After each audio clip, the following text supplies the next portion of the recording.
Hello, everyone. Hello, and welcome to this week's Talking Stick Show. So I'd firstly like to welcome my co-host back to the show. We have Laura Massey. Hello, sister. Hi, bro. Nice to Hello. be here.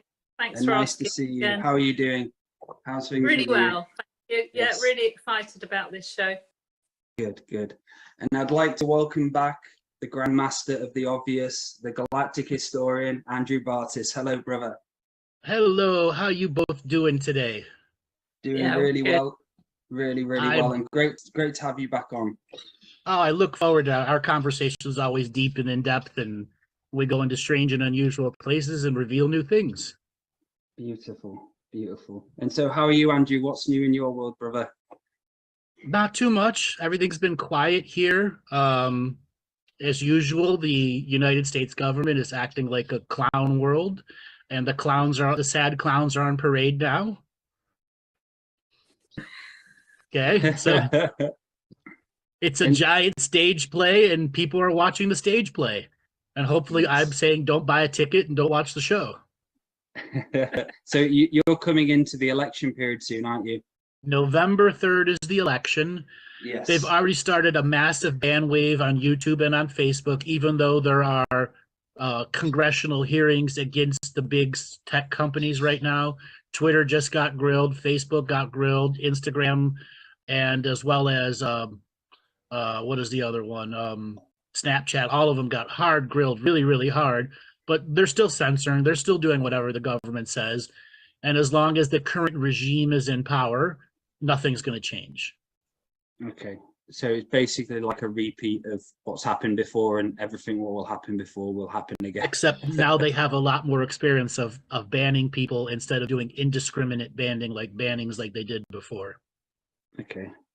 And could I ask you a question as well? I wanted to ask you for a while. So with Elon Musk on Twitter and running that, will there be any changes with any of the kind of censorship on that front with him? Or is it just going to be, is he just kind of a figurehead? Really? He's already declared, I won't buy it. Oh, okay. And yeah. I don't know if any of you saw the Twitter whistleblower and testify before Congress. If you have 2 hours to spare, it's absolutely worthwhile to watch it as you begin to understand the truth of what actually Twitter is. It's a hollow paper tiger being run by complete and total economic morons who just run from disaster to disaster, who just want to make money. Okay. Yeah. And It's like when you really realize what it's like there and what the whistleblower is saying, it's some damning stuff. And there's no way Elon Musk would ever buy it with even 1/10 of what this guy has said at that price. He may buy it at $12 a share, not $45 a share. Yes. So nothing. There's no way his money's ever going to go, nor will his investment people ever let that happen. So Twitter's kind of, for me, I've never got involved in Twitter or really looked at it, because all I feel that it is just trolls left, right, and center. And it going is. at it. Yeah. It is. Is it a place to find news? Sure, but whose news? Not the news you and I are really looking for, because a vast majority of common presenters, like the uncommon presenters like we are, we're not going to post on Twitter. Yeah. It'll just get lost in the 200 million trolls. We'll go off of our website. We'll go off of our blog. Maybe we'll use Facebook, because at least we know there's enough sanity in half the users versus the majority of the users on Twitter are just there to troll. And what was funny as well, Andrew, I'm meaning to tell you.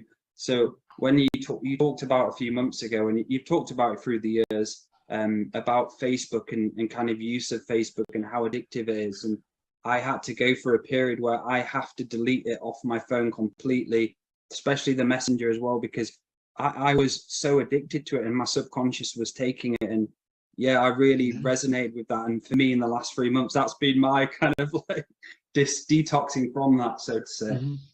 So ironically, because I have a public Facebook page, Facebook forced me to have it on my device, not Messenger, but on a device.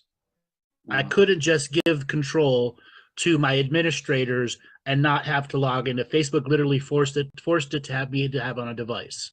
and I don't want to have an unvalued. So what have I done? I've locked out everything that's Facebook, and I just click the button once a week and then hang up on it. Otherwise, Facebook is going to deactivate my account. That's what they said. Wow, wow. And that's it. Have you got anything to add to that, Laura? With the No, I was just thinking, in terms of our businesses, Dale. I remember Andrew and David saying you'd be better just having one social media account. And I wonder whether Facebook was better or Instagram. Instagram is not a money-making process. It'll never be a money-making process. And unfortunately, that's the big magic game that they've got going on, like 3-card money, because your Instagram is linked to your Facebook account.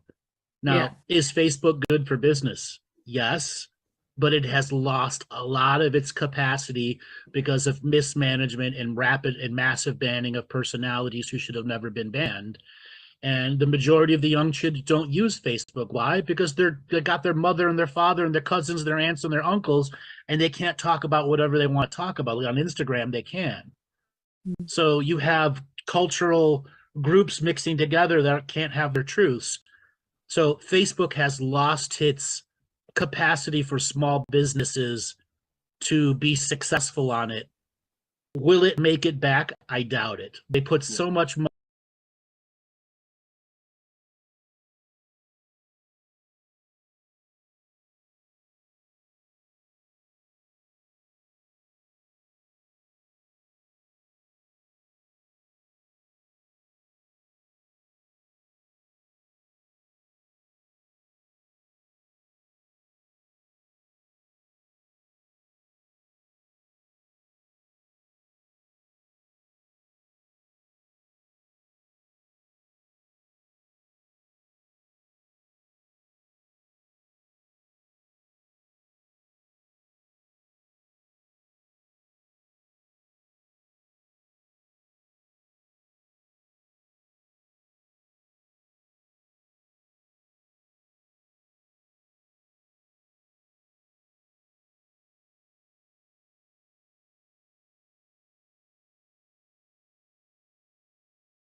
And still I started regularly live streaming onto YouTube, Facebook, Twitch, Twitter simultaneously.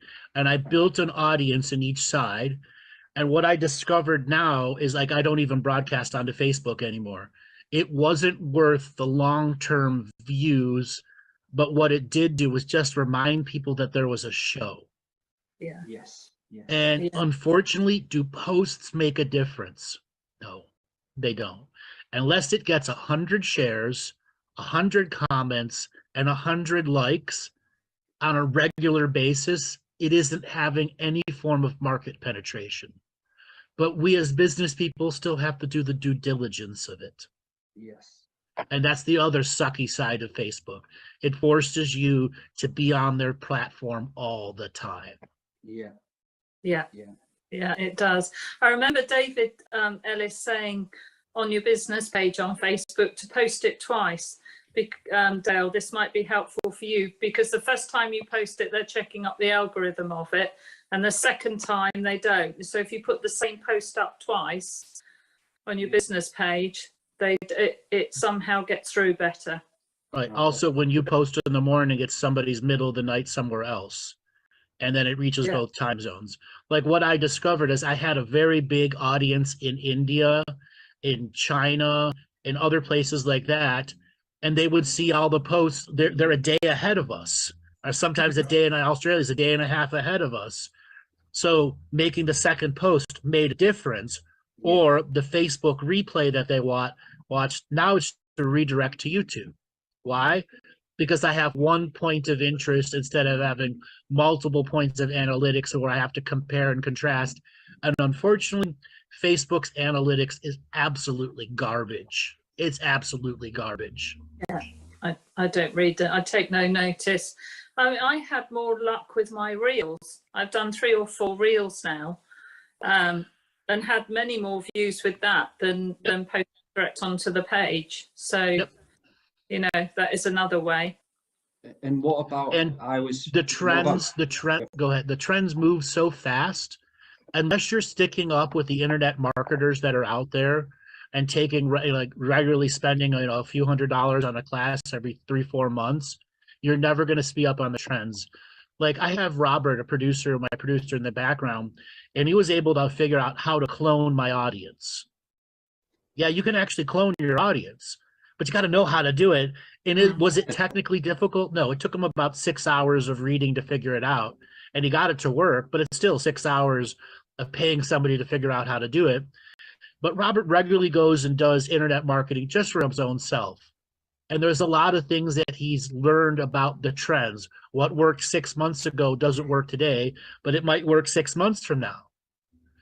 Because people graduate marketing school and are still 10 years behind the common tactics.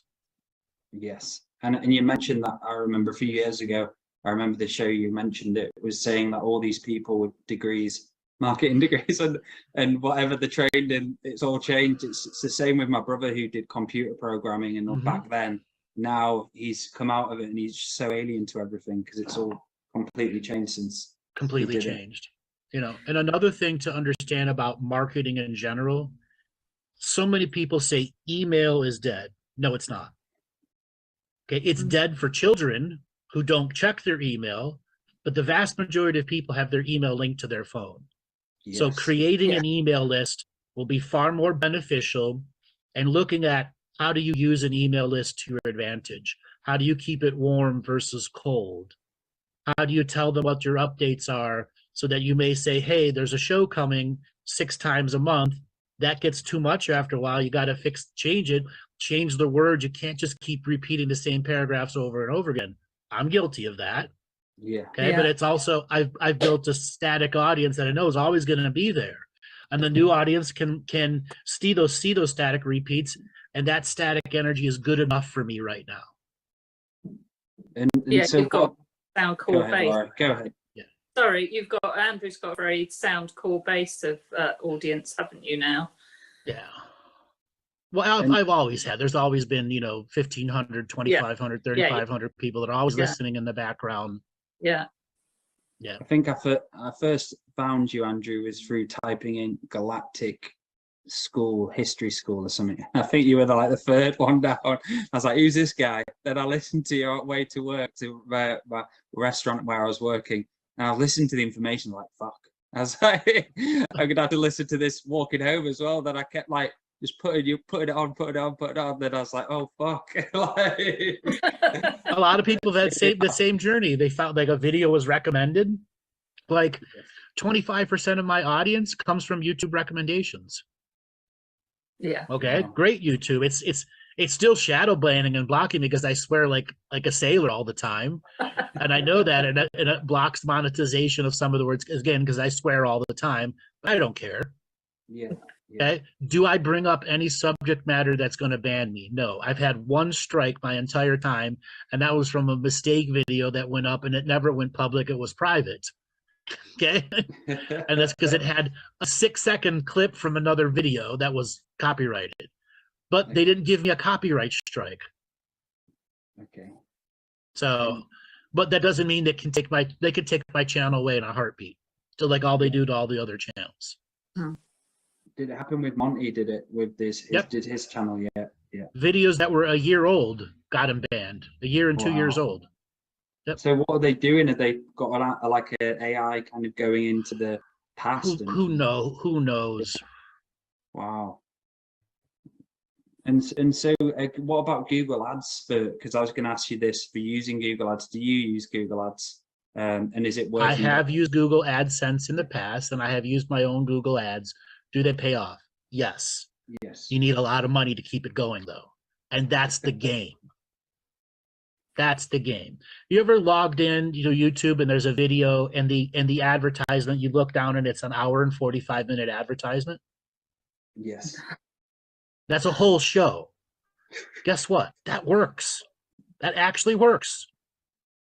It actually works because it starts like, let's say you get up to go and get a drink and the ad plays and you sit down and you got past that 5-second or 15-second mark. Oh, because they're marketing direct to you, because that's the way YouTube AdSense, Google AdSense works. They already know everything about you and got you categorized by demographic, by age, by location, by what the shit you've bought before.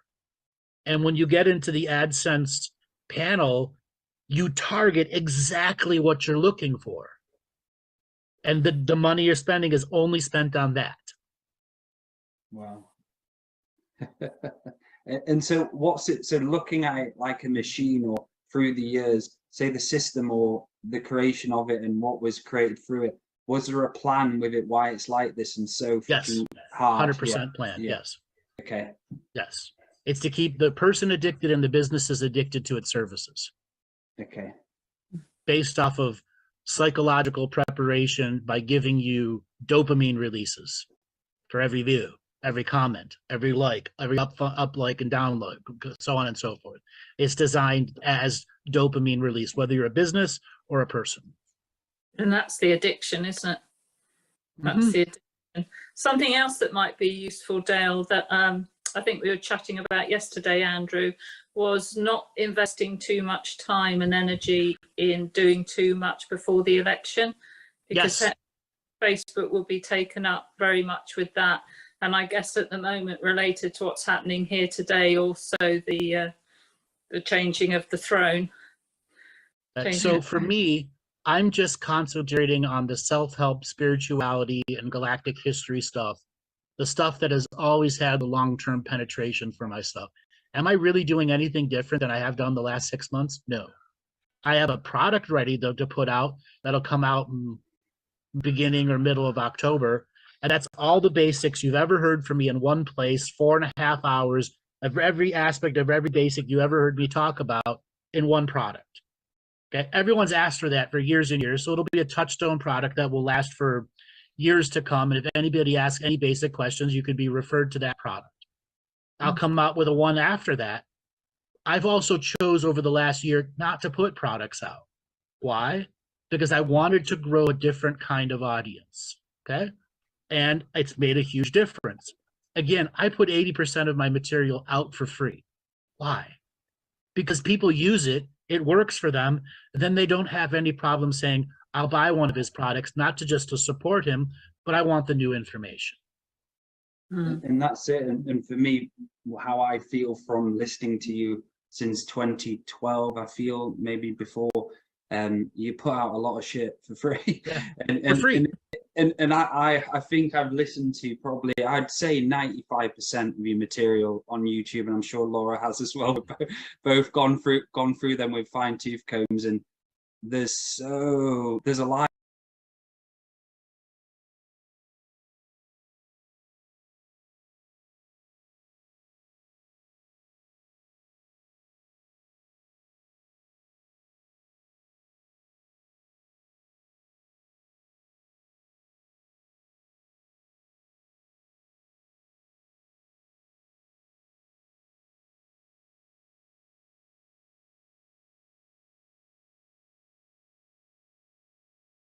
To Sunday, 9 a.m. to 7 p.m. every day with 1 hour-and-a-half lunch break.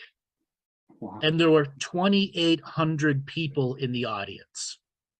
Yeah. And what I learned as I got there, I was light years ahead of everyone else. I had a show that had a regular audience. I had a marketing term. I'd already figured out my hook, my lag, my tags. I already had a mission statement. I had all that stuff done and was in the process of organically growing an audience. And I learned, holy shit, I'm ahead of all these other people. Now what can I do to refine it? And that's where I simply learned what the power of a teleprompter is, so that when I'm talking about products or creating speeches, it makes it faster memorization of the material. And it allows me to make sure I hit the business with a solid voice, not a meek voice. Yes, beautiful. And so a great information there, Andrew. Thank you. And So we'll the elephant in the room for me and Laura, the Queen. Let's discuss the elephant in the room. Is that so not going in? Do you want to start first, Laura? Go ahead, because I'm sure you had a few questions regarding our Queen. Sorry, the Queen Elizabeth II. Someone from Earth Nouveau contacted me earlier this evening, seeing our post up that you were on, and asked if she could ask a question about the contracts that are handed over from the Queen between when Charles takes the throne, which is going to be about the 2nd of June, I think, the coronation. Asked whether it's worth them doing a lot of the revocations, like the revoking of the family crests and things like that. Will that make any difference if they do it in this interim? Now the Queen has passed and Charles is not yet crowned.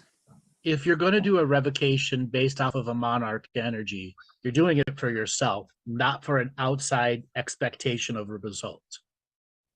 That's the first thing to say. The second thing, did anybody watch the funeral today? Did you see the ceremonial breaking of the rod and the scepter? That was a magic spell. Yeah. That ended the line of that completely and totally. All contracts with her ended, but they were given to someone else months ago. There's a specific person that broke the rod, and that is the person that controls the power of the entire royal family and has done that for centuries in a row. Right. They then make a new rod, which will be given to the new king, who will sit upon the throne with the stone underneath it and all the new stuff that'll be made for his royal regalia. Now, do they have enough wizards to make new regalia? No, they don't. So they reuse the old items that have spiritual contents attached to them, but it is a faux version, not a recrafting of the magic like it's supposed to be when one monarch dies and the next takes over. So this has got to also relate to the Stone of Destiny, and the biggest question is that the original stone? No. If you believe what's actually in history, inside Calgary, Manitoba, in one of their major political buildings is the Stone of Destiny. And it's been there for like 150 years. What did you call it? Stone of what? The Stone of Destiny. Yeah. Well, it's supposedly in that building, and people have sent me pictures of it. Is it really that? Who knows? Who knows? But if and why does the stone grant power? And it's not a crystal, it's just a fucking rock. Yeah. It's nothing special. Yeah, but it's what's been put into it over the years, if we were to think that was the actual Stone of Destiny, because there's various stories, aren't there? Like it actually came from Egypt with Scotia, who came from Egypt with Jacob's pillow, and then it went to Iona, and it's supposed to be red sandstone. And then when I think Edward Longshanks sent his courtiers up for it, it said that the monks actually swapped it. So so the English never got the original Stone of Scone, which is where all the things we don't really know, do we? No, we don't. No, that's what history tells us. Okay, and we know one thing about our history: it isn't the truth. Yes. Maybe some of the truth, but it isn't the full truth. Now, getting back to the man that broke the rod. If you go back to the funeral, when they broke the rod, all the focus is on him, and no one watched the queen being lowered into the ground.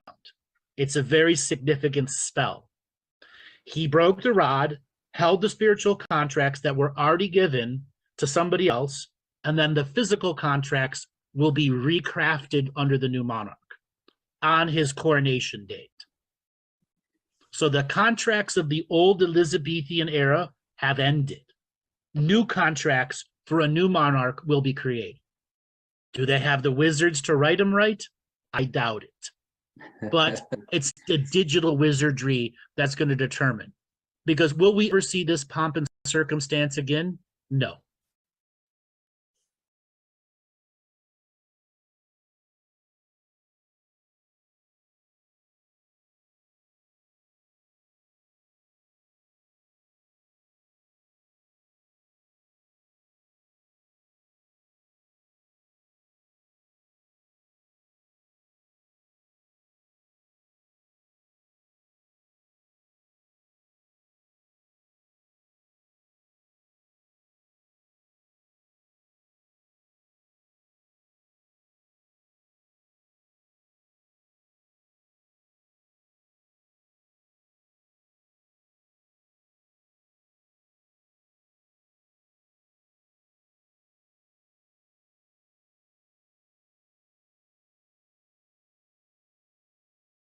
secretaries, and I will actually say there is a secret king and queen in charge, and has been a secret king and queen in charge for hundreds of years. We just don't get told about it. Okay. That is a figurehead. That's why so many people who call her a baby raping lizard wizard eating kids, no. And if you go back to all of my material, I say she's a spiritual contract holder. Yes. For the front end of a band. Yes. Yeah. That projects what? Authority. Yes. What real power does the queen have? Does anyone really know? I feel if I had to have a guess, Andrew, it would be for her to be kind of, like you say, the ceremonial leader, but part of it, and just that dark ceremonial leader, or like you say, she's been light and dark in past lives. Just that person, that rote position who's been dominated herself. Is she being dominated in her like Diana has in that way? Do you think she actually had control of her life? No, she didn't. No, she was a woman born in the early 1900s, told you're going to be queen, and guess what? When her husband, when she took over, she had no control of her life. Mm-hmm. Did she run the monarchy? No, the government did. Mm-hmm. If you Google what are the queen's real powers, she can dissolve parliament and order new re-elections, as well as a handful of other stuff that actually is still significant, but never exercised. Yeah. So what's sorry, Dale, what's the secret king and queen then you're talking about? Is this something that would represent the secret government? And the elites, correct. Okay. Remember, all the monarchies are related to each other. You know, she was a German. They changed their name, okay? Yeah. They're all related to each other. Yes. Yeah. They're all essentially first cousins. So do the secret king and queen go through the same sort of rituals, or rituals in secret? Yes, but much higher esoteric energies, and those that are a part of them have been fully indoctrinated into the esoteric practices. It's not something any of the public would ever see. Yeah, okay. King and queen is just a term you're using. Yeah. Yes. And is that, so the people who are now king and queen and got those contracts, is that connected to the Vatican then, and those are the ones? Yes, it's also connected to how the three obelisks work. Yeah. Because it's the front man that all the people give faith energy to or take faith energy away. That's ultimately how the system works, through belief. That's why there's a monarch at the top. That's it. They're the focus of the belief. And the rest, the secret king and the queen, are actually the economic managers of the faith directed at them, which has always been true to any monarchy. They don't really rule. Everyone around them rules for them. Yeah, so the secret king and queen are the energy managers. Yeah. Behind the scenes. They think it's all this, but it's not. Once again, I encourage you to go and watch the funeral. When he breaks the ceremonial rod, you will see a spell, an actual spell being done right there. And a handful of other times during the whole funeral, you can see the spells. And come at it neutral. Don't come at it from evil baby raping lizard wizards or even paranoia. Just look at it for the pomp and circumstance, and what does the rod being broken mean? That's ace. I'm looking forward to seeing that. Yeah. So if the wizardry's lost some of its spell power, right? So does that mean the hypnosis of the crown jewels has also lost some of its power? Yes, it has. But the crown jewels were created at a time where wizards were extremely powerful. And whatever power they've lost is inconsequential in our particular times. It's just our wizard class is so inexperienced in comparison to the previous generations of wizards. Where there were tens of thousands of wizards, there are 30 or 40 now in the Britain. And maybe around the world, real practicing, 300, maybe 500 at most, compared to 10,000 or 100,000 200 years ago. And they've all gone to Glastonbury. No, many of them, I talk about it in some of the shows that I talk about, the end of the wizard era and the technological taking over. They became bankers. They became part of the new digital system, which is digital magic. Yeah. And so for her burial, where would she be buried then? Do we know where she's going to be buried? And for her as a soul and a spirit, what would be it? Would she go straight into that, still doing the same role, or would she have choice? So there would be rituals that would be done to make sure her soul fully crosses over without any residual, because if it doesn't, the contracts will still be active. Okay. Yeah. There's still a necromantic factor, but not all necromancy is pure evil. Hmm. Hmm. And it So will be she that. go through a life review process. Yeah, 100%. Okay. Wow, what a life review. Sure. Sure. Yeah. Would I want to be a fly on the wall of that life review? Hell yeah. Yeah. But I'm not going to look. I'm not going to look. And can I just ask this question? And I think you talked about it once, and I don't know if I was making it up when I heard it, but did you say the Queen was part to do with Diana's obviously assassination and her disappearing from the family? Was she a part of it? Yes. You asking? No, she was not a part of it. Oh, okay. But her people around her were a part of it. Oh, I see. Yes. She had become too popular, too powerful, and an international figure that the people around the Queen could not have in office anymore. And all it took was a simple leaking of her schedule. Wow. And that's yes, it. it's malicious intent behind it. Yeah. And that's it. Diana was, like you say, she divinity path being and very special, and she did take complete all the look away from the Queen to her. She was like the head, wasn't she? And that loved feminine love feeling when you looked at her, that she was actually a heart space being, and people were maybe getting confused by it. So yeah, that makes perfect sense why she'd have to be taken out. The glamour of the Queen had been dulled by her presence. Yes.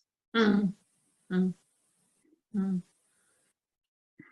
the Queen fully passing over means she doesn't reincarnate? No, she could reincarnate it, but it'll be choice.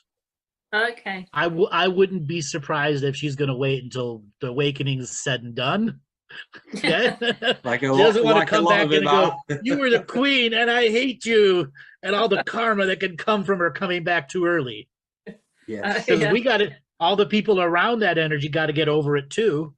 Yeah. Yes. And that's what I feel. And it's great that when you're talking about it, you're kind of de-weaponizing all of this kind of polarizing feelings and towards the Queen, because there are a lot of people out there, like you see online. I actually sent Laura some examples, and we had a laugh at people, how they were blowing up about her being a lizard.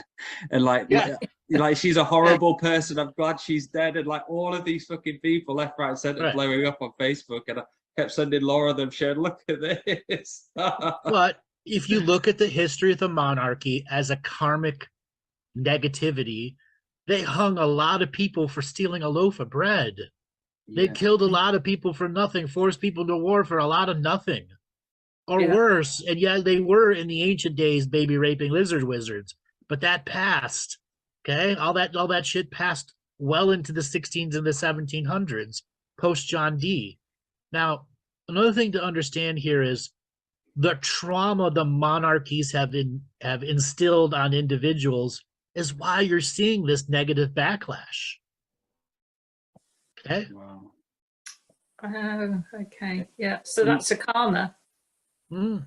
Yeah. Why can't they forgive her? Because they've got a lot of stored rage, hate, and anger inside them at the symbol of the monarchy, which has crushed them under the thumb of control for centuries. Yes. Yeah. So there's a mass consciousness effect of this. Yes. Which is why you see the extreme responses.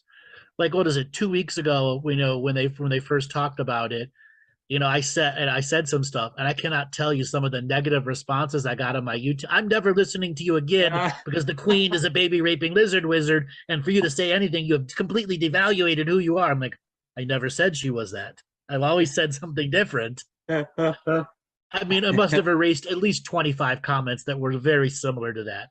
And this is the way I see it. I let people speak and let them have divisive energies. But when you are solely attacking for the sake of attack, you come to my wall, you're erased. Yes. Yeah. But we And that's can't it. say, sorry, Dale, go on, Dale. No, you go ahead, Laura. Go ahead. I was just going to say, we can't claim to do what we do if we take anything other than a neutral stance. Yes. And it does. And when you take that neutral stance, it just makes your life more peaceful and not as bitter.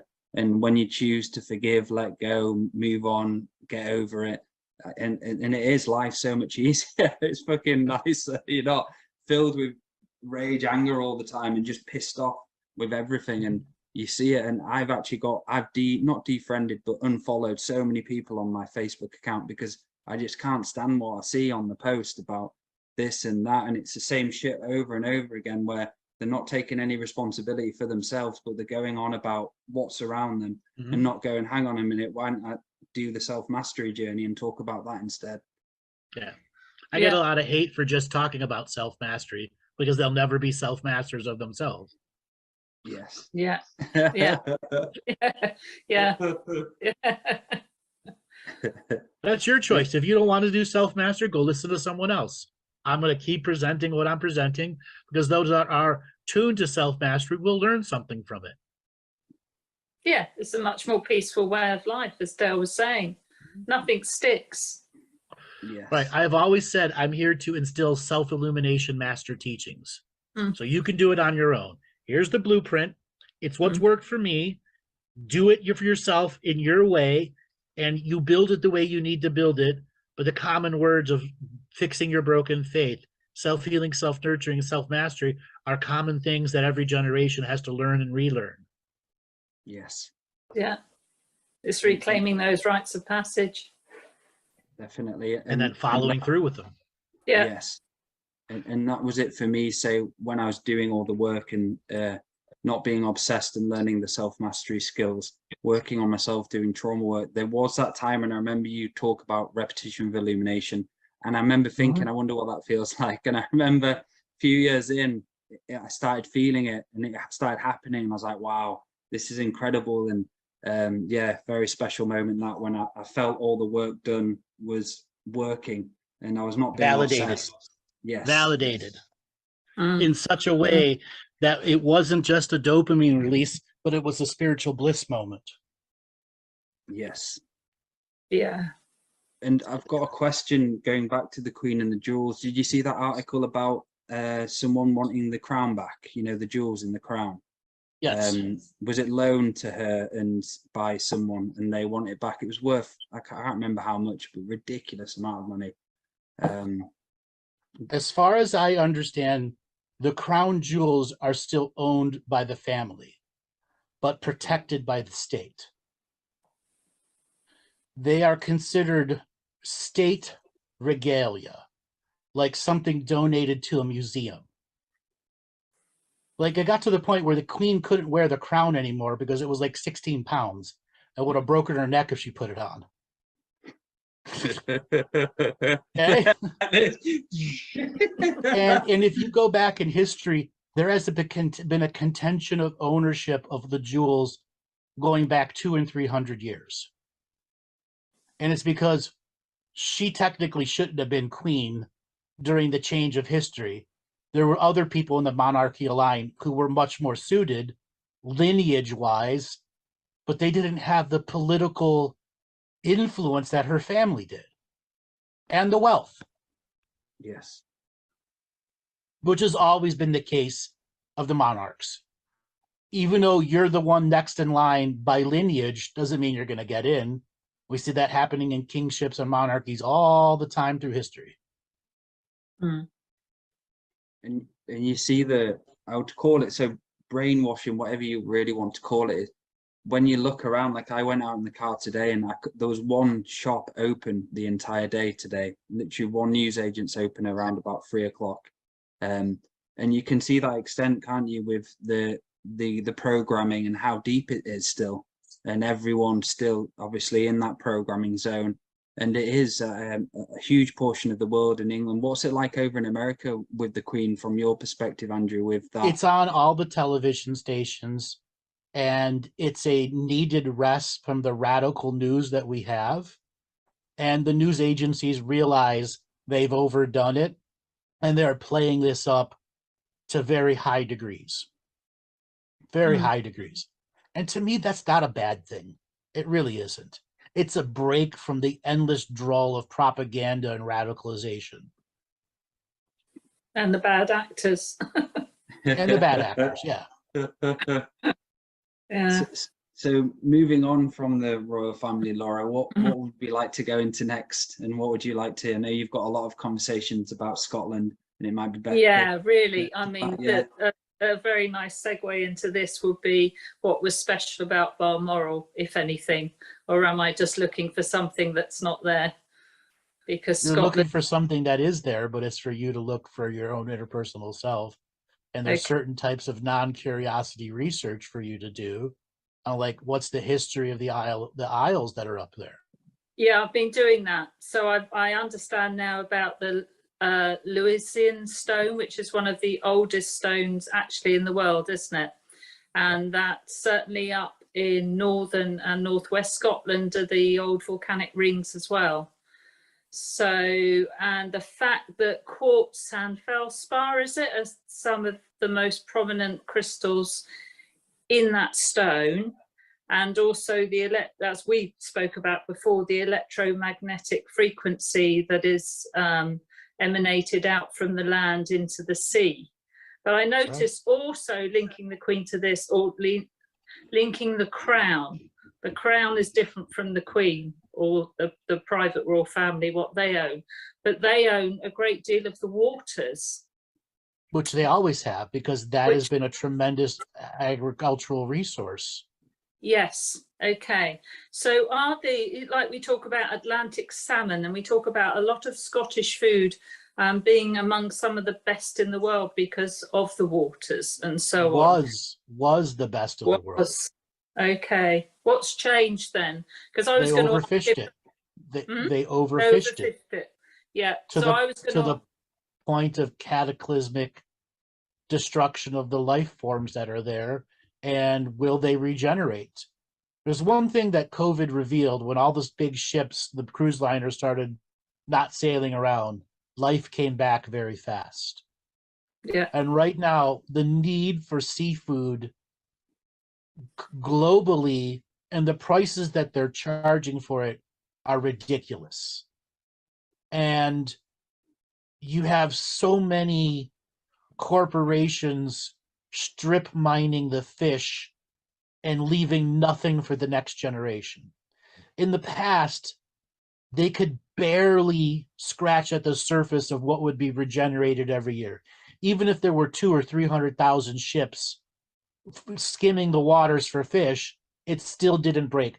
It was when the industrialization of nets, where these nets would be 2 and 3 and 4 miles long, did they start strip mining the fishing, which was about the 1920s.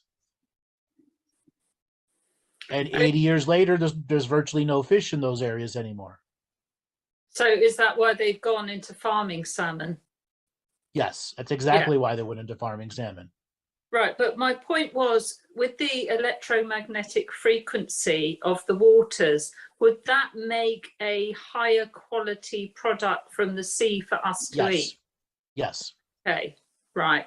So and also why the MOD own most of the land in Scotland. I think the Crown's about 4th on the list actually, and so does their waters, because of that frequency again, makes it their sonar operate more clearly, better? Is that the reason why they? Let's take sonar out. And okay. What is the electromagnetic frequency? It signals when the salmon have to come inland to spawn, to a place of power that's in a river 50, 60, 70 kilometers inland or more. And they spawn there, and then they go back out to sea. And the ones that spawn there, the ones that come there, they lay their eggs and die. So there's a cycle where the new fish, there's more coming out than going in. I don't know if Atlantic salmon die, Pacific salmon die. I don't know if there's different kinds. Some do and some don't. Most salmon pass on right away. Okay. Yeah. And then there's trout, rainbow trout, which are both freshwater and brackish water and saltwater fish. And then there's the cod too. The cod just don't go as deep into the fresh water as the salmon do. They go into the spawning grounds, which are just above the Atlantic shelf in 6 and 7 feet of water in coves, and they mass breed there. In the old days, when they came here to the United States off of Nova Scotia, the fish were so plentiful you could walk on top of the water. That was the metaphor. The same thing applied to the Scottish fisheries areas there too. You put a net in, it came back full every time. So it's really a case of overfishing. Yep. Extreme overfishing. Yeah. But it's still, the frequencies are still attracting the whales and the dolphins. Sure. Yeah. And those frequencies, when they allow lesser fishing, will regenerate the population even faster. It's like a healing energy. Yes, that's what I was getting to, aligned with the fact that there is a womb chakra. Yeah. Well, yes. Okay. And I remember there is a lot of that where they try and put fear about the ocean or the rivers not being able to heal themselves, and they have done a great deal, haven't they? I remember seeing a lot of stuff saying about that, and the capacity for the ocean to heal itself very well. Andrew, is that right? And we're seeing that during the COVID eras. Yeah. You had all the places where the big cruise liners would come in and out, or a year and a half of them not coming in and out. The freshwater, the fish regenerated themselves there. So there's a question I've always wanted to ask as well, is so the Battle of Culloden and what that was all about, because that is one of the main, and what stands out for me of learning Scottish history. What was that all about? I know what history's told us what it was about, but was there any meaning it to be close to the Inverness area, that line, or was it just to kind of suppress the land? So like was that the Jacobite? Was that the Jacobite Revolution? Yes, it was. And when they went out, that was an attempt to assassinate all of the Scottish potential monarchs that could challenge the throne. That was an attempt to wipe out the entire lineage of all elderly, all people who could have any claim to a throne or royalty. Wow. So, Inverness or not, it was literally, if we can kill them all, which is what happened, the Jacobite Revolution, they all died. Only a small handful survived and left, because they had no choice, because the assassins were at their bottoms of their coattails. And so for that Inverness line, Andrew, and I know you talk about the womb chakra there, could you tell us a little bit more about it? So I remember one of the private readings, we talked about it at the top of Inverness going down to Ireland. Could you talk a little bit about that womb chakra there? So when the water was much lower, that was the top of a mountain. And it was the place of pilgrimage and power that people would go to. Now that the water's much higher, it's much easier to get to and create pilgrimage and powers. And those people that were of that land and grew on that had this energy within inside them. It's also why the Jacobites created the revolution, and it's why they were killed. And many things have been done to stymie that energy of that area, such as the wars, the blood, the hate, etc. But it's still an ever-producing process. It's still a beautiful country, no matter what terrors human beings have done to it. And it will always be an awe-inspiring place, which is what that womb chakra wants to create and generate, a life-giving force that has the capacity to survive and thrive. Yeah, because if you talk to people who've been to Scotland on holiday, one of the words they use is magical. Yep. Because it is magical. Yeah, many people I've spoken to have said that. And also the people even now, it goes back to the old storytellers, you know, they pass things on from generation to generation, which is something that England itself seems to have lost. So on purpose. Yeah. Whereas that they still have that in Scotland. Yep. You know, they have that. And it's part of that energy of the womb chakra, keeping that energy there, instilled to the local population that have stayed there for generations, or the new populations that are adopting that as their homeland. And so, Yeah, so that womb chakra moves, doesn't it, Andrew? Either side, it continues to move back and forth. Up and down, back and forth, based off of the phase of the moon, solar flares, spiritual energies, etc. It moves anywhere between 100 and 200 kilometers in any direction, based off of the pull of the energies. Wow. And so Ben Nevis itself, would that be kind of the indicator of where the chakra womb goes through? Because that's central on that line, the Nevis. Yes. Is that, and that's why the city is there. And that's why it's built there, to harvest the energies. Yes. Okay. Yeah. Wow. And anything you want to add to that, Laura, or any more questions going into it? Yeah, so I don't want to get too extreme about this, or in any way extreme, but MOD seem to own land like Stonehenge that has higher frequency potential. So would that be why the MOD own most of the land in Scotland? I don't want to read too much into it. No. There's something there. I just got to unpack it the right way.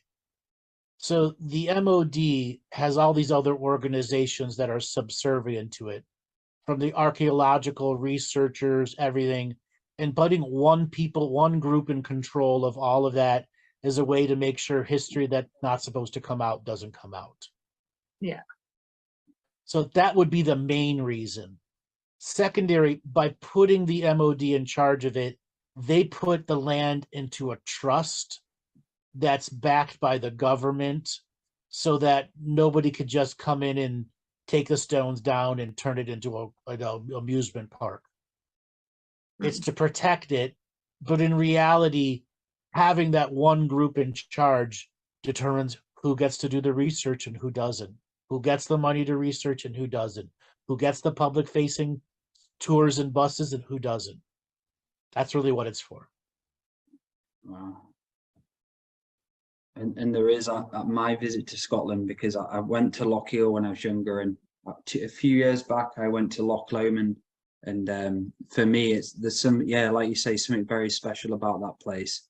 Really special when you're in the middle of the Highlands and you're just looking around like, holy fuck, is this a dream? Am I dreaming a dream right now? And it's just stretched out, all the mountains and various peaks and rivers, etc., and lochs.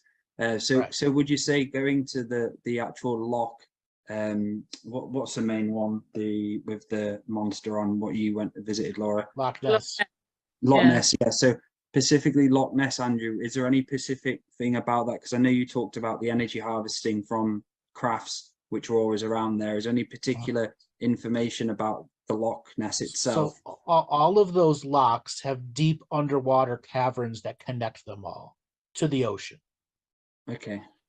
Some have caved in over the recent years, and some have been widened over the recent years. I think there hasn't been an actual Nessie site, real true Nessie sighting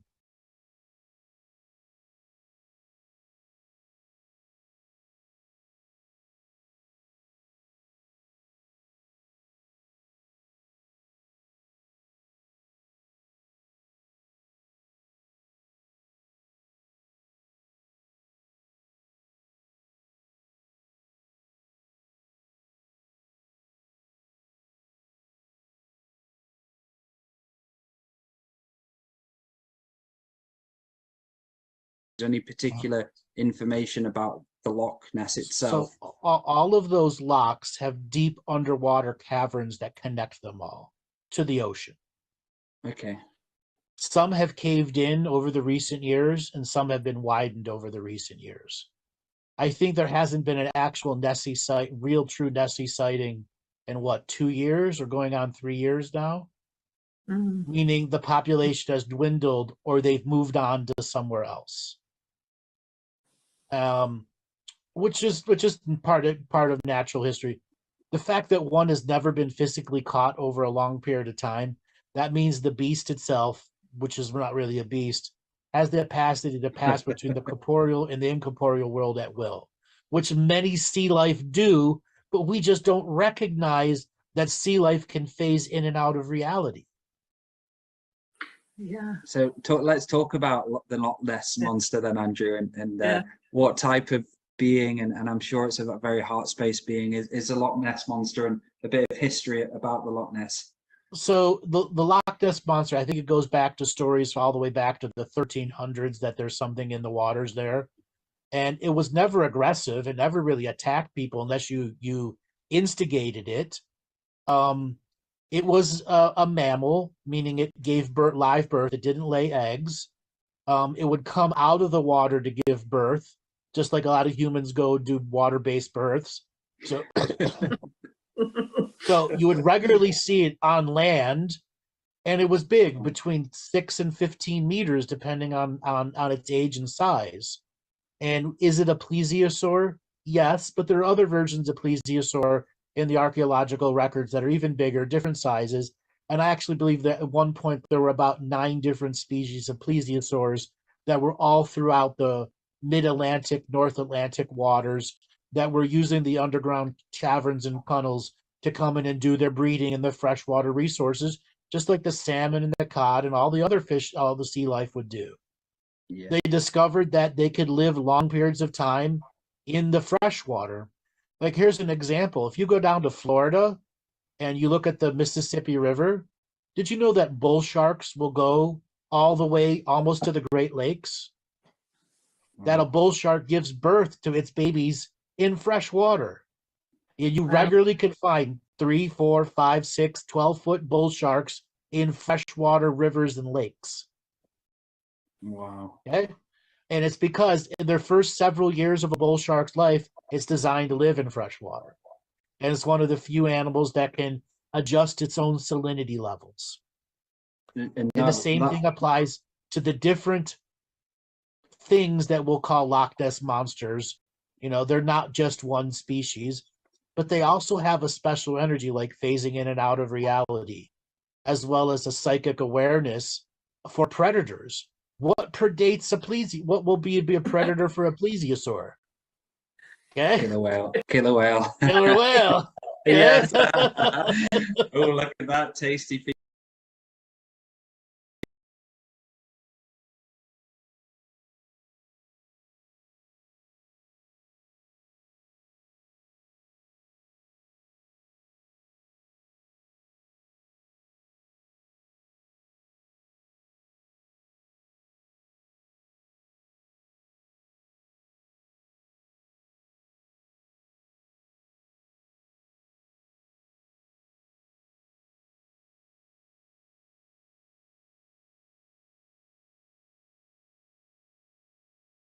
Freshwater squid or freshwater octopus. In the ancient days, there were lots of freshwater squids and octopus, and they were very dangerous. You imagine going to take your bath in your local river and there's a 12-foot octopus in there? Really smart, or a squid? Super aggressive squid? Yeah. and so, in Loch Ness again. Right. What's it like now, like this period, Andrew, for the Loch Ness monster? Is it regular reduction? There's been a great reduction of their population. Okay. As well as they've had to recognize they needed to change their territorial waters because they got to go where the food is. And right now, if you look at the amount of fish produced in the Loch Ness, every year it's getting lower and lower and lower and lower and lower and lower, again from overfishing. Okay. And poisonings of the water, so on and so forth, the toxicities. So they've had to adjust and go other places. Wow. That's So why you won't see them, Laura, when your deck's there. that must be why. So hold on. So if this family or this group of beings would move in and out the caverns, why aren't they seen in any of the other locks? Or are they, but it's not reported? They are, but they're not reported. Right, because it's now so in our minds, our psyche, that it comes with Loch Ness. Yes. We wouldn't see it anywhere else. Yeah. Wow. Okay. Here in the United States, we have another plesiosaur type being at one of the in all of the Great Lakes, and then some of the inland lakes in New York City, out in New York State. There are regular sightings of the different Lake Champlain. You can check out like the Lake Champlain monster, and it's seen 10, 20, 30 times a year. It's been tracked on sonar, a whole bunch of other things. So they're still around. Yeah. Okay. So why do they want to keep this secret from us then? Because it seems quite scientifically acceptable that a plesiosaur could survive this long. If you open the door to one, people will begin to wonder about Bigfoot, the pyramids, and all the other stuff. Yeah. Yeah. You have to keep the door closed. Okay. Yeah. You can't give them hope that's real. You'd rather them be sucking on the hopium pipe. One day they'll catch one versus there is one. Mm. And they probably have caught a few, but it's not been televised or documented Sure. yet. Oh, hence another reason for the MOD's big presence up there as well. That's right. Yeah. Control the narrative. Yeah. I would have looked harder. I should have looked harder for the plesiosaur, shouldn't I? Go down to Loch Lomond and check out. That's a big loch. Yeah, yeah, it is. And so moving, one of my personal favorite conversations you had, which I listened to quite a few years ago, and it really dug deep with me, was the conversation you had about the Picts and them around that Scotland area. Would you be able to go, because I like asking you sometimes the same question because you have a totally different perspective and spin on it the next time. So with the Picts, Andrew, so they're above the spine of Scotland now, and they're just basically, from being captured, waiting for us to go through our own self-awakening. That's a little bit of a stretch. Okay. So the Picts, as a DNA lineage, have been heavily influenced by the elements of the land. They've also led a warrior, hunter-gatherer, agrarian lifestyle based in their own natural magic, which was radically different than the druidic magics and the Celtic magics of that era. And when the Druids and the Celtics began to move in masse, the Picts said, no, you ain't bringing your shit in here. We're going to do it our way, and regularly did war with them. It's why they did the naked tattoo thing. It was the fear of what they could create and the different war costumes that they would create as they're absorbing the energy of whatever beast was in their war costume. Wow. So it was a form of anthropomorphizing the religious aspects into powerful magics. Now, the Picts were also extremely powerful underground miners. And that's an aspect of their lineage that dates back hundreds of thousands of years. All throughout England, you have deep underground tunnels and mines, because the majority of the British people, that when the lineages were first founded a couple million years ago, they were underground miners. That was their job. Just like many of the Africans, the Black Africans, they were deep underground miners too. And then the breeding population will always stay on the surface, and then they go through the graduation and go underground to become miners and get aspects of spiritual technology or physical technology that allowed them to operate in the deep underground mines. Now, the Picts, they overthrew their masters a lot earlier in British history than the rest of the Celts and the Druids. and those were the remaining overlords and pretend gods. The Picts overthrew their god, their fake gods, and reconnected to the natural goddess energy, separate of the way the Druids and the Celts did. But ultimately, there was a bastardization of this because they essentially became feral practitioners in their aggressive defense. But at the same time, they always knew if it was going to rain or snow. They had a unique natural world sense that was far more attuned than anyone else in their entire environments. Okay? And was that why there was, because the story of them painted and like the most best warriors possibly, and some of the tactics they had as warriors, so that was a period of time where they were basically kicking out the Celtic, and they had to do that in order to... Well, they'd already kicked out the Celts from before Okay. that, and then they made treaties and agreements, and then other foreign invaders came in, and then as the different kings and queens of local environments changed and rules and treaties changed, they had to become more aggressive, and at a much younger age teach people war tactics, so they were far more familiar with how to make formations, how to stay in formations, how to track, how to hunt, how to feed a military when you don't have a wagon train, so on and so forth. All of those things that were innate into everyone there versus the knowledge held by a small few. Yeah. And did they interbreed with the local population? And Yes. if so, how many now have Pict DNA? Well, they What had no choice but to interbreed. They died off too fast. Yeah. And is the Pict pure lineage? How many pure Native American lineages are there now? A handful? 50, 75, 100? I mean, maybe it's more than that, but the same thing applies to the Picts. There are some full-blooded Picts out there. Do they even know it? Some do, some don't.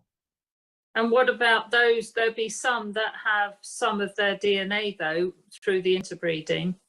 Sure, and if you do like the 23andMe, where they do the DNA measuring of what's in you, a Pict DNA will not show up as British. It'll show up as German. It's German. Yeah, it's Wow. German. Wow.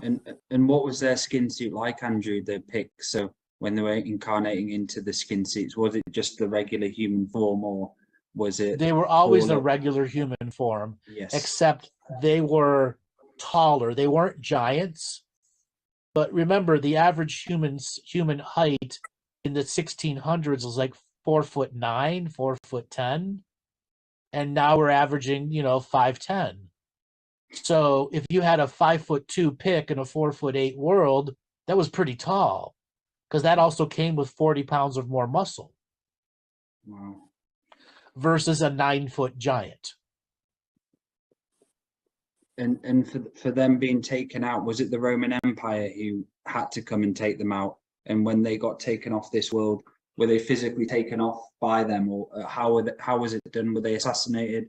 How did they kind of capture them in a way to take them off world? Say the question again. So from listening to before, when you talked about the Picts saying that they were captured and taken to a different part, a different galaxy or somewhere, how were they taken off this world? Were they assassinated from the Roman Empire? Because lately there's been like loads of things found in Pict site, like Roman belts and stuff like that. Was the Romans were the people to assassinate them in a way? Yes, but at the same time, there was a religious organization within the Picts magical groups that had treaties with other magical groups who had relations with off-world beings. Yeah. And many of them knew the assassins were coming and they needed to leave. So some volunteered, some were taken forcefully, and all of that. But wow. The entire population wasn't just taken. It was enough to reseed it somewhere else and to restart the teachings of that lineage in a specific way. Yeah. Okay. Have you got anything to add to that, Laura, at all with the Picts? No, I don't think I have. Okay. So moving on as well, I wanted to ask about the base chakra in the spine of Scotland, Andrew, and that Pacific area. Whereabouts would that be? Because I wanted to eventually take a pilgrimage to that area. Would that be just up the spine of Scotland and moving, like you said, with the womb chakra, or? Yes. And Yes. be moving with the different spine and the womb chakra energies. Yes. Yes. Wow. And so moving forward as well for Edinburgh itself, would that just be a sacred geometry city and a lot of trying to the system building on there? Is there a reason why? Yes. It was built on a place of power that was already a place of power and already a place of power before that. Wow. Is that the old volcanic rock that it's built on? Yes. Yeah. So does volcanic rock have any other special features? Yeah, it has at the time that it becomes liquid magma to solid magma, it has the magnetic signature frequency of that era which it's created. Oh, that's metamorphic rock. Yep. Yeah. Okay.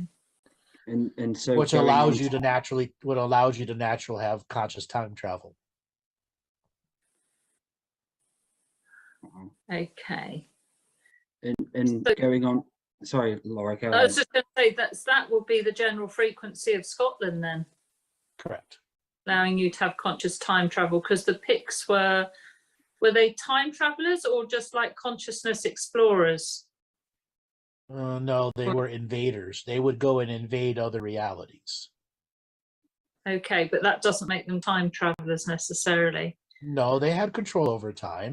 They Right. would go 200 years into the past and invade the past of someplace else and then come back and then go and attack them 200 years later.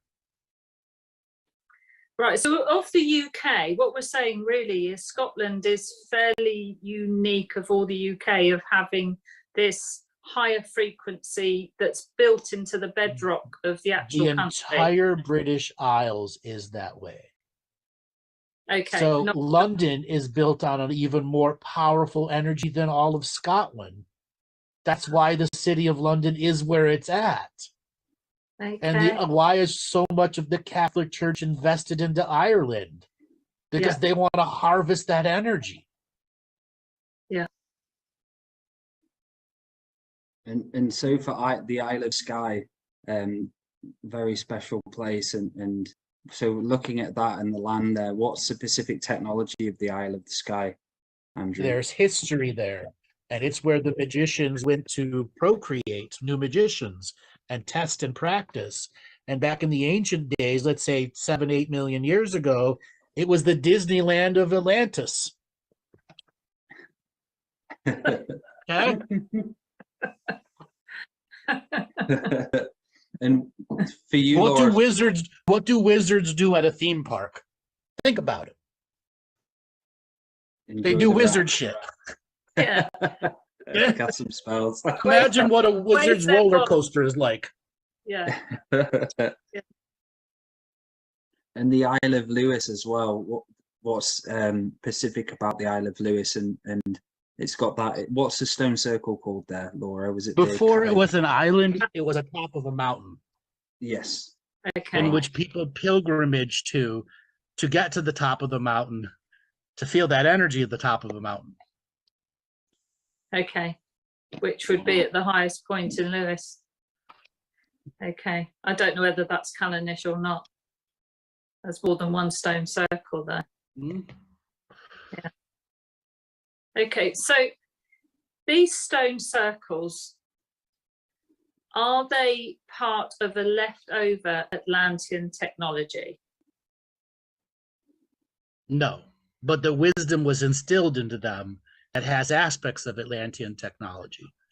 Stonehenge is actually Atlantean technology and off-world technology combined to be a marker stone throughout history that would trigger people into greater awareness, as well as it had other purposes and magical things behind it that was about sowing crops and feeding animals and animal husbandry to keep a high population highly agrarian and highly supplied with food, so that the DNA lineage skin suits can grow faster within each generation, instead of being common hunter-gatherers who didn't have the regular food and resources. So creating an agrarian society that was based around that, keeping the wisdom of the agrarian society that allowed them to have powerful weather prediction capacities too, so know when they needed to go underground to avoid the storms and the floods, etc. So yeah, so stones are the record keepers and the wisdom keepers from that point of view. So did all the stone circles we're talking about, maybe not just in Scotland, but maybe, I mean, in the northern... They were all interconnected. Right, like we were saying, like a computer circuit, like a computer circuit board on the surface of the world. Yeah. So are any of them still held by any of the dark rituals? I mean, I know like yeah. Oh, okay. Right. Okay. So there's still work to be done. What sort of percentage are we looking at? 15% held by the negative. Okay. And does any, I'm not saying individual work, but, you know, if a group of practitioners were to go I wouldn't do it. No. Would you go to D-Day, the beaches at Normandy, and try to clear it? No, I wouldn't. As a single practitioner? No. Okay. Would you walk into the Vatican and try to clear the Vatican as a single practitioner? I wouldn't even do it as part of a group. You'd need an army of 300,000 to 400,000 highly experienced clearing practitioners to even touch one chamber in the Vatican. Sure. Okay. Are the stone circles as powerful as the Vatican energy still? No, because the Vatican has been stealing energy from all of those circles for centuries. Right. Yeah. Okay.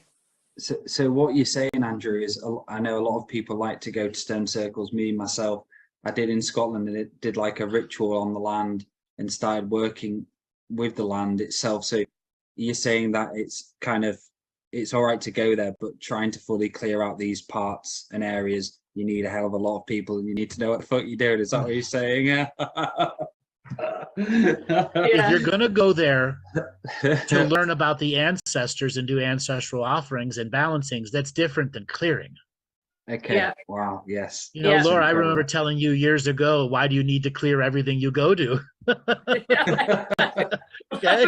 I was doing ceremony in churchyards before. Right. Before you put me right. Yeah. But I mean, a grandmother's soup energy. It's an offering to all the ancestors of the land. Yes. Yeah, absolutely. And so it doesn't actually have to do it in a stone circle either. I mean, the other thing is it's like trying to do it in Roslin Chapel, isn't it? I went to Roslin Chapel and said to you, what do I need to do? And you said, just let your unseen world do what it needs to do. And be just a tourist. Yeah, just be a tourist. Yeah, absolutely. But I know a group did go and clear Menentol after Alistair. I know 1,000 groups have all said the exact same thing. Really? When is it going to be clear? Yeah. Yeah. And there's a story of this. So there was a lady on my workshop, I'd say, I think it was about 6 months ago, and she gave us a story, and she went into a place in Scotland, and it was like a dungeon, and she went in there and she tried to clear it on her own, and she basically hasn't had any understanding of how to protect and stuff like that. So she went in there, light worker salad, and tried to clear out the niches there, and she was mentally ill and emotionally exhausted for about a month after. She was being attacked left, right, and center. And that for me was a huge lesson. It's like, you don't go in there as a light worker and let your ego and zealot side try and do something which is not really important, to be honest. Exactly. No, been there, done that. Yeah, paid the price, but I'm okay now. And I remember saying that and asking you the question, because I went to Merlin's Cave as a light worker the first time, and I was there like, right, I went with this guy called Stephen. We're on top doing a ritual, and he was there trying to clear the land, putting stuff into the land. Then I asked Andrew about it in one of my private sessions, and next time he just said, just fucking go there and experience land for what it is. That's it.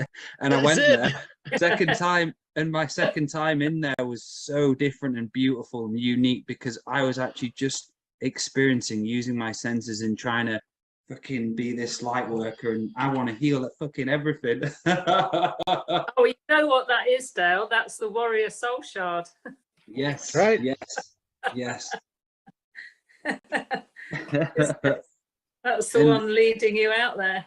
Yes, I know that.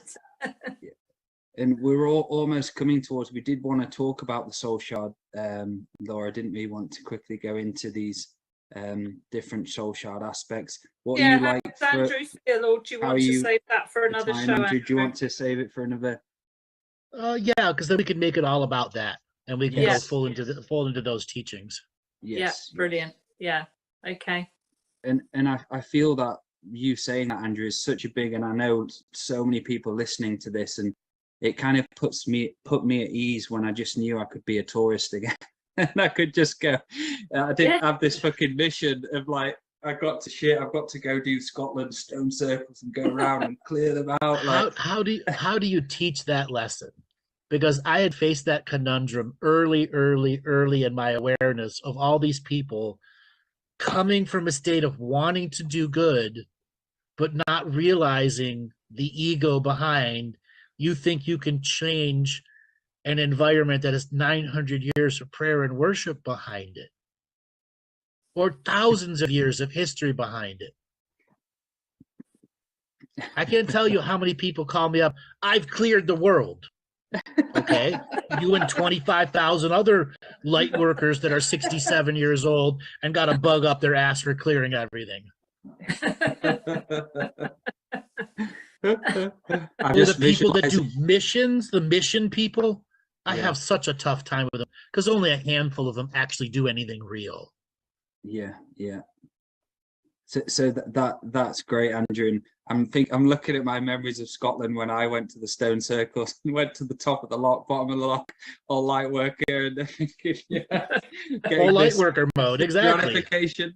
The more I do this journey, the more I realize that actually being spiritual is just really enjoying your 3D life to the absolute full, and have a passion, and all the stuff we've learnt from Andrew gets integrated, but it's not a zealot thing anymore, as I have to go there and do ceremony, I have to do ceremony there. Yeah, I carry my medicine bag with me in the van, things like that. I carry my drum and so on, but you know, I get a lot of pleasure from that.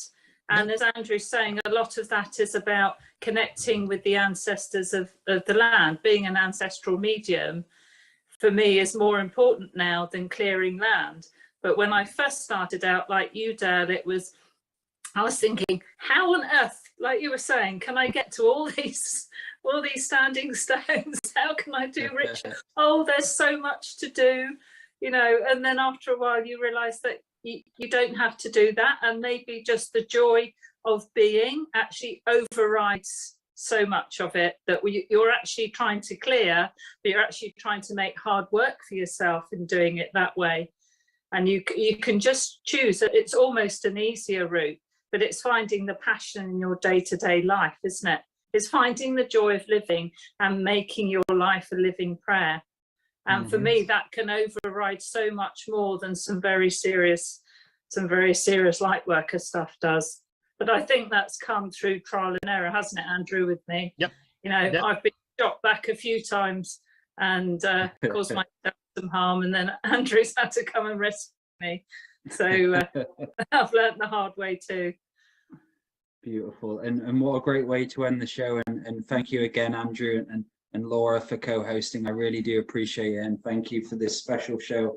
It's an honor, Andrew, as always, brother. Always the honor beyond. I look forward to coming on again and talking about the soul shard journeys. Yes. Yeah, that one. That would be a good one. Yeah, thanks, Andrew. Nice talking to you again. And thank you, maybe everyone. We could do a Halloween show. Maybe we could do a Halloween show. Yes. Hey, yes. I'm going to dress up. I'm going to dress up. Okay. I'm sure I'll have loads of stuff. The kids have got so much Halloween shit. So I'll Halloween special. Yeah, we'll do a Halloween special. Yes. Brilliant. Beautiful. Yeah, fantastic. Thank you everyone for watching this week's show, and we'll be back next week, I hope. Thank you so much. Thanks, Dave.